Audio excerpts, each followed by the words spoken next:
विद्यार्थियों, पंडित अर्जुन प्रसाद त्रिपाठी स्मारक inter college के यूट्यूब चैनल पर आप सभी का हार्दिक स्वागत है। कल हम लोगों ने कक्षा 12 के भौतिक विज्ञान की पहली यूनिट इलेक्ट्रोस्टैटिक्स पढ़ना स्टार्ट किया था। उसमें हम लोगों ने आवेश के बारे में अध्ययन किया था। आवेश होता क्या है? आवेश हम कहते हैं कि आवेश एक भौतिक राशि है और वह उस पदार्थ का गुण है। जैसे द्रव्यमान भी आपकी एक भौतिक राशि है और वह पदार्थ की गुण होती है, उसी प्रकार आवेश भी एक भौतिक राशि है जो उस पदार्थ की गुण होती है। अब आवेश दो प्रकार के होते हैं। वैज्ञानिक डॉक्टर गिलबर्ट ने बताया कि आवेश दो प्रकार के होते हैं। फिर 1950 में अमेरिकन वैज्ञानिक बेंजामिन फ्रैंकलिन ने बताया कि आवेश दो, धनावेश और ऋण आवेश। धन आवेश को धनावेश और ऋण आवेश को ऋण आवेश का नाम सन 1950 में फ्रैंकलिन ने दिया। सन 1950 में इसका नाम किसने दिया? फ्रैंकलिन ने। अब इसके पीछे तर्क इन्होंने वही बताया कि जैसे सबसे पहले आपने अंबर की छड़ को लिया और अंबर की छड़ को रेशम के कपड़ों पर रगड़ा और रगड़ने के बाद उसे एक हैंगर पे लाके टांग दिया। फिर दूसरी अंबर की छड़ को लिया और रेशम के कपड़ों पर रगड़ने के बाद इसे भी इस टंगी हुई छड़ के जब पास लेके आए तो ये पहली वाली छड़ दूसरी वाली छड़ को थोड़ा सा प्रतिकर्षित कर देती है। फिर उन्होंने क्या किया कि एक अबूनस की छड़ को लिया और उसे बिल्ली के खाल पे रगड़ा और रगड़ने के बाद जब वह छड़ आवेशित हो गई तो उस आवेशित छड़ को एक हैंगर पे टांग दिया। टांगने के बाद फिर दूसरी अबूनस की छड़ को लिया और बिल्ली के खाल पे रगड़ने के बाद दूसरी वाली पहली वाली छड़ के पास लाए। पास लाने पे हुआ क्या कि दूसरी वाली छड़ पहली वाली छड़ को प्रतिकर्षित कर दे रही है। फिर उन्होंने क्या किया कि एक लाख की छड़ को लिया और उसे रेशम के कपड़े पे रगड़ने के बाद इसे टांग दिया। फिर दूसरी अबूनस की छड़ को ली और उसे रगड़ने के बाद बिल्ली के खाल पे रगड़ने के बाद जब वह छड़ आवेशित हो गई तो उसे लाख वाली छड़ के करीब लेके आए। तो करीब लाने के बाद जब इसे भी टांग दिया तो टांगने के बाद ये देखा कि ये पहली वाली छड़ को थोड़ा सा आकर्षित कर लेती है। तो इसी आधार पे इन्होंने बताया कि इनमें दोनों में विपरीत प्रकार के आवेश है। पहले लाख वाली छड़ में बताया कि इसमें धन आवेश होता है और बिल्ली की खाल जो अबूनस की छड़ थी बिल्ली के खाल पे रगड़ा जाता था उसमें इन्होंने बताया कि इसमें ऋण आवेश होता है। अब हमने देखा इसी तर्क पे हम कह सकते हैं कि धन आवेश को प्रतिकर्षित, ऋण आवेश को प्रतिकर्षित और धन आवेश ऋण आवेश को आकर्षित करता है। यानी हम कह सकते हैं कि समान आवेश एक दूसरे को प्रतिकर्षित और विपरीत आवेश एक दूसरे को आकर्षित करते हैं।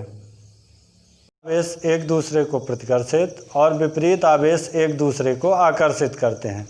जैसे प्लस प्लस आवेश अगर आ जाएगा तो ये एक दूसरे को रिपल्सन करेंगे। माइनस माइनस आवेश ये भी एक दूसरे को रिपल्सन करेंगे और अगर प्लस माइनस आ जाए तो इन दोनों में क्या होगा? अट्रैक्शन होगा। और फिर अगर माइनस प्लस हो जाए तब भी आपका क्या होगा? अट्रैक्शन होगा। इस प्रकार हम कह सकते हैं कि समान आवेश एक दूसरे को प्रतिकर्षित करते हैं और विपरीत आवेश एक दूसरे को आकर्षित करते हैं। अब आवेशों के संदर्भ में, आवेशों पर लगने वाले बल के संदर्भ में तथा उनकी दिशा को बताने के लिए अगस्टा डी कूलाम ने एक नियम प्रतिपादित किया जिसे हम कूलाम का नियम कहते हैं। अब हम लोग कूलाम के नियम के बारे में अध्ययन करेंगे।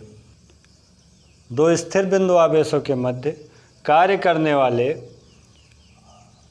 बल के संदर्भ में अगस्टा डी कूलाम ने 1785 ईस्वी में एक नियम प्रतिपादित किया जिसे हम कूलाम का नियम कहते हैं। इन्होंने बताया कि दो आवेश Q1 और Q2 हैं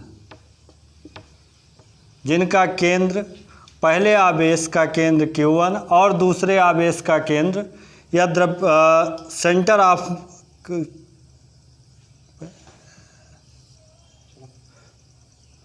पहले का सेंटर Q1 और दूसरे का सेंटर Q2 है। जैसे हम कहते थे कि किसी वस्तु का द्रव्यमान केंद्र उस वस्तु पर कार्य करने वाले समस्त द्रव्यमानों पर निर्भर करता है, वैसे इसका आवेश, इस आवेश का आवेश केंद्र जो होगा, सेंटर ऑफ चार्ज जो होगा, वो इस पर कार्य करने वाले समस्त आवेशों का मान इसी केंद्र पर निर्भर करेगा।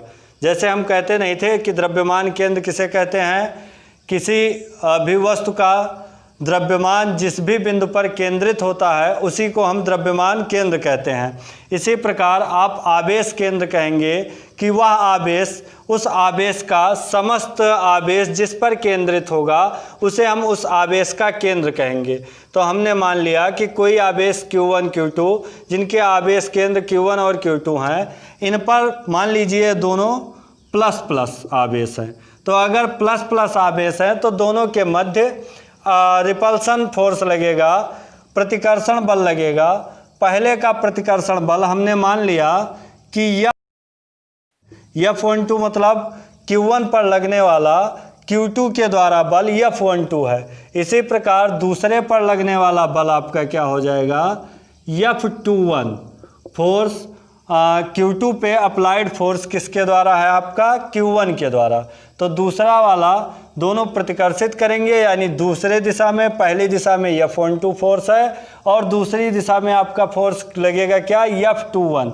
इसी के संदर्भ में कूलाम ने एक नियम दिया।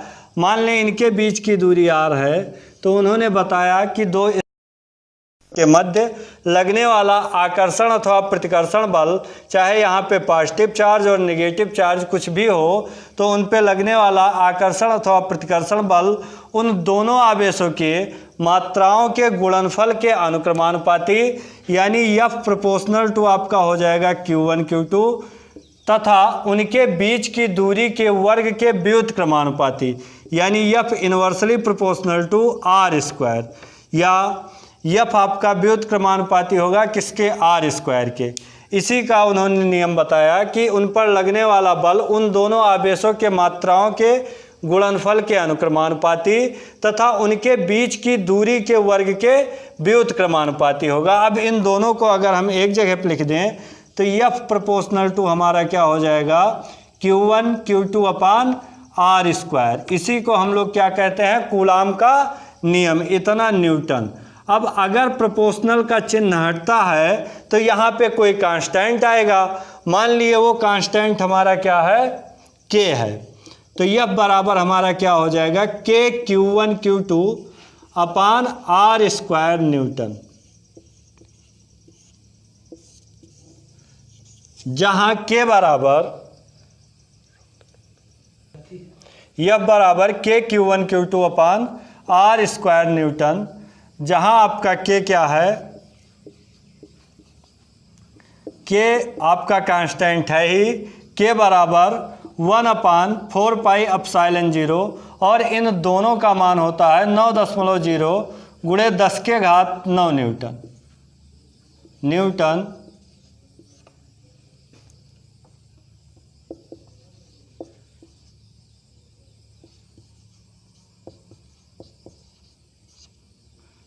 न्यूटन मीटर स्क्वायर प्रति कूलाम स्क्वायर, जहाँ k का मान आपका क्या होगा, 9.0 गुणे 10⁹ न्यूटन मीटर स्क्वायर प्रति कूलाम स्क्वायर। अब इसे हम लिख सकते हैं F बराबर k के जगह पर लिख दें 1/4 pi epsilon 0, 1/4 pi epsilon 0 Q1 Q2 अपान r स्क्वायर। अब यहाँ पे एक नई क्वांटिटी हमें मिली, एक नई राशि मिली, एप्सिलॉन 0। इसे हम क्या कहते हैं, एप्सिलॉन 0। बहुत सारे लोग इसे एप्सिलॉन नॉट भी कहते हैं।